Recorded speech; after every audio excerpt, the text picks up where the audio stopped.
주님의 이름으로 축복하고 사랑합니다. 오늘도 말씀을 통해 하나님이 주시는 귀한 은혜들이 넘치는 하루가 되시기를 주님의 이름으로 소망합니다. 오늘은 상실의 시대라는 제목을 가지고 함께 말씀을 나눠볼까 합니다. 1987년 무라카미 히루키라는 사람이 상실의 시대라는 책을 썼습니다. 제 어린 기억에도 많은 이제 국내 문학에 많은 영향을 주어서 저도 많이 읽었던 책이었던 것 같습니다. 근데 이 책의 내용은 굉장히 어둡습니다. 다른 내용보다는 관계가 계속 상실돼, 그러니까 주인공의 주변에 있는 사람들이 죽음을 맞이하고 그런 모습 속에서 상실이 주어지니까 이 주인공 역시 그 상실을 통하여서 관계적인 것이 사라짐을 통하여서 그가 느끼는 혼란들, 그리고 그가 어떻게 살아가야 되는가를 계속해서 고민하게 만드는 책이 이 바로 상실의 시대라는 이 책이었습니다. 결국 여기서 얘기하는 그 상실은 이 사람에게 삶의 전반적인 것에 영향을 미치게 되고 결과적으로 그가 혼란을 통하여서 어려움이 겪는 내용이 바로 이 책의 내용이라고 할 수 있겠습니다. 그런데 오늘 우리가 바라보고 있는 본문에 등장하는 이 지금 계보에 나오는 유다의 사람들의 이 모습도 마찬가지였습니다.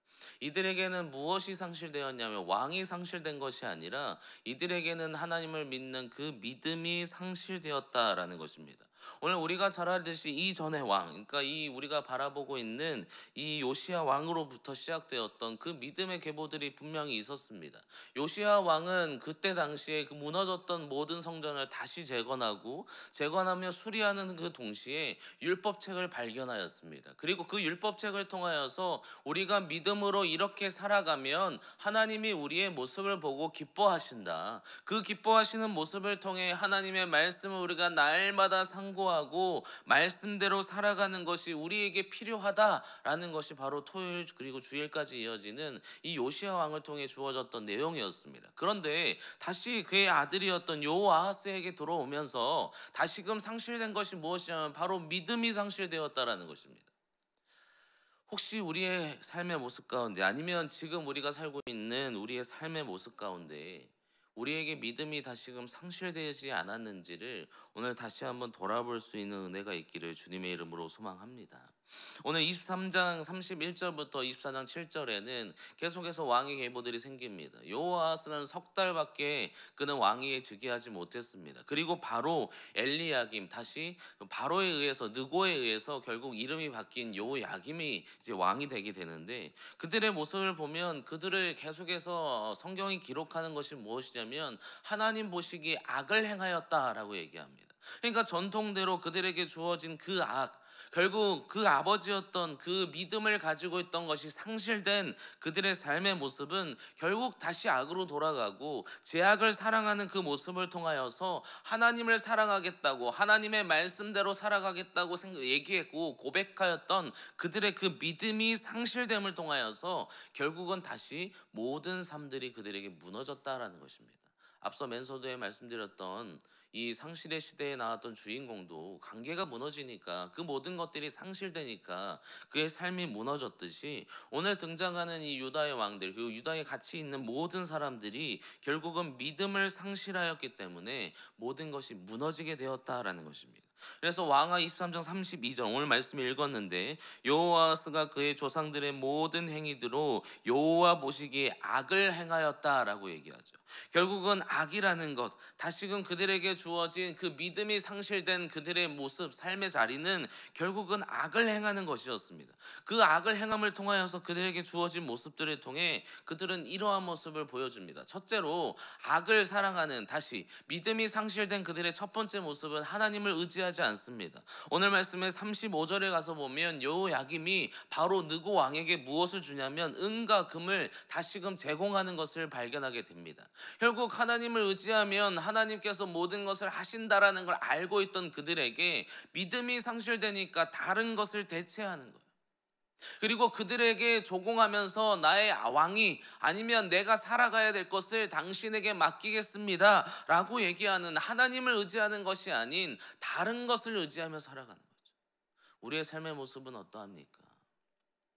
믿음으로 살아가겠다고 날마다 고백하지만 그곳에서 조금만 멀어지면 우리는 외부의 것, 아니면 내 눈앞에 있는 것들을 계속해서 의지하며 살아가는 것을 우리가 확인하게 됩니다.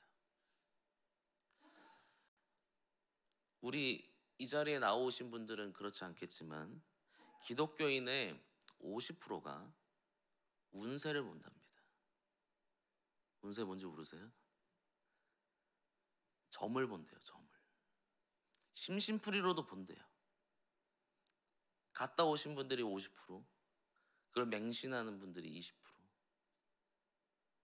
믿음은 우리에게 분명히 있다라고 하는데 왜 그런 것들에 눈이 다시 돌아가느냐라는 것이죠. 결국 믿음을 제대로 갖지 못하는 그 상실은 우리에게 다른 것을 눈으로 돌리게 합니다. 요야김이 하나님을 의지하는 것이 아니라 이 애굽의 왕이었던 느고를 다시금 의지하였던 것처럼 결국 그 의지됨을 통하여서 하나님의 말씀에 귀를 기울이기보다는 다른 외적인 것에 귀를 기울이게 되는 거죠. 또 한 가지는 어떠한 특징을 가지냐면 날마다 흔들리는 거예요. 오늘 말씀의 24장 1절에 여호야김 시대의 바벨론의 왕 느부갓네살이 올라오매라고 얘기하죠.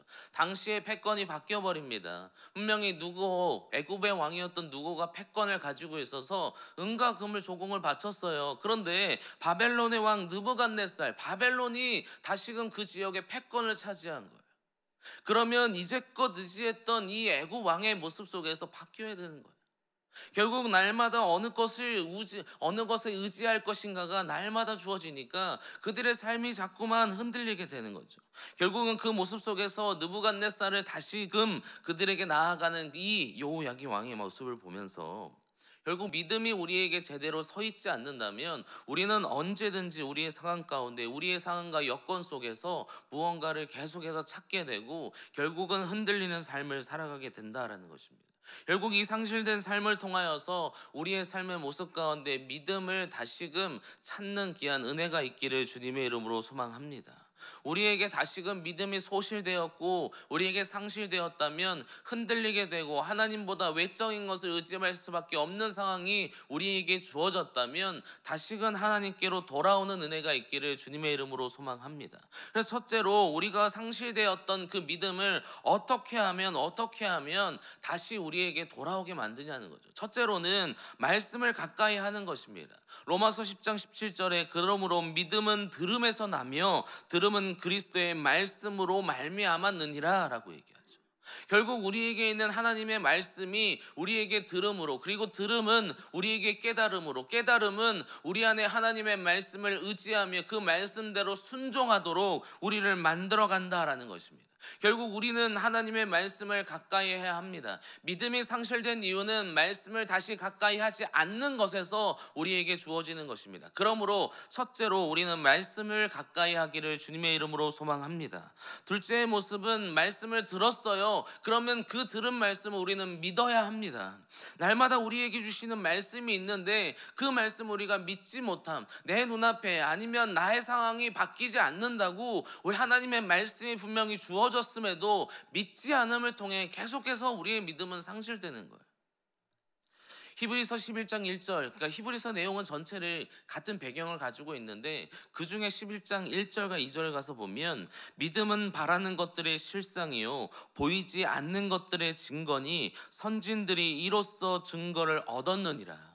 분명히 보이진 않지만 그 믿은 것, 우리가 하나님 안에 그 믿음으로 살아가는 것, 들은 말씀을 온전히 믿음으로 신뢰하며 나아가게 되었을 때 그것을 선진들이 증거로 삼고 살아감을 통하여 그들의 삶에서 하나님이 주신 풍성함을 함께 누렸던 것처럼 우리도 그것을 믿는 믿음이 있어야 한다라고 얘기하죠. 결국 두 번째로 우리에게 필요한 것은 무엇이냐면 보이진 않지만 우리가 가까이 하고 듣는 이 말씀을 온전히 신뢰함으로 믿는 은혜가 있기를 주님의 이름으로 소망합니다.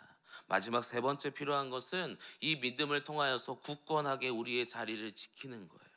베드로전서 5장 10절에 모든 은혜의 하나님 곧 그리스도 안에서 너희를 부르사 자기의 영원한 영광에 들어가게 하신 이가 잠깐 고난을 당한 너희를 친히 온전하게 하시며 굳건하게 하시며 강하게 하시며 털을 견고하게 하시리라.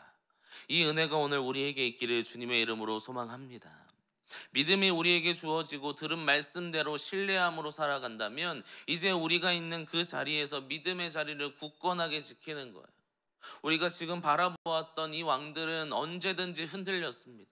그 흔들림을 통해 어디에 자리에 가는지 계속해서 그들의 자리를 변경해요. 그러나 우리는 믿음의 자리를 굳건하게 지키는 거예요. 어떠한 어려움이 있다 할지라도 우리 안에 분명히 힘든 일들은 날마다 주어집니다. 그리스도인에게 고난이 없는 것이 아니라 고난은 필연이라고 얘기할 정도로 우리에게 그 어려움들은 분명히 주어집니다. 그러나 우리가 들은 말씀을 가까이 함을 통하여서 그 말씀을 또한 우리가 신뢰하고 믿는다면 우리가 있는 이 믿음의 자리를 지키는 그때 하나님은 우리에게 역사하시고 우리가 흔들리지 않을 정도로 안전하게 보호해 주시는 은혜를 주시는 줄 믿습니다. 우리가 보는 이 23장, 24장의 내용들은 계속해서 어찌 보면 무너져 내리는 유다의 모습을 우리에게 보여줍니다. 그러나 우리가 이들에게 똑같은 삶을 살아가는 것이 아니라 반면교사로 삼음을 통하여서 하나님을 우리에게 주신 이 믿음이 날마다 우리에게 계속해서 풍성하게 주어짐을 통하여서 믿음이 곧 우리를 구원하게 하는 그 은혜가 오늘 우리에게 있기를 주님의 이름으로 소망합니다.